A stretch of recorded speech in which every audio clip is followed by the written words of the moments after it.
आई बोल ना बाय. काय ग आज जेवण? डाळ, हो बटाटा, हो. ज्वारीची भाकर, हम्म, गवार, हम्म. ढबू मिरची. वा वा वा, खूप छान आहे आई. 4 भाजी बाई आज तुला. 4 भाज्या. युट्यूब फॅमिली या जेवायला. युट्यूब फॅमिली या जेवायला. वा वा वा वा वा. बोलायला शिकली बाई आई. जेव आई जेव. जेव आई.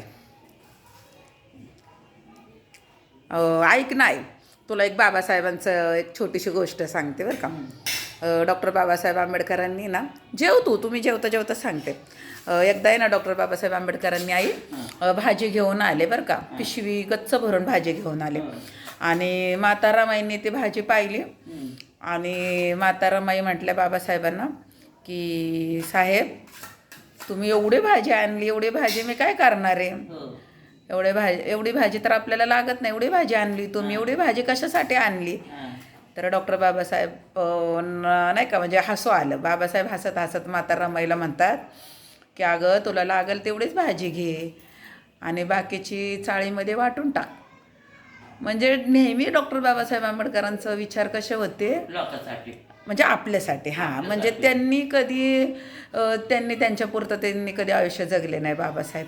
त्यांनी कायम आपला विचार केला, आपल्या समाजाचा, आपल्या लोकांचा. हो, खरंच आहे. डॉक्टर बाबासाहेब आंबेडकरांच्या कार्याला आपला सलाम आहे. काय गाय, त्यांचंच आपल्याला कृपा आहे. हो, त्यांची पुण्य आहे बाबांची.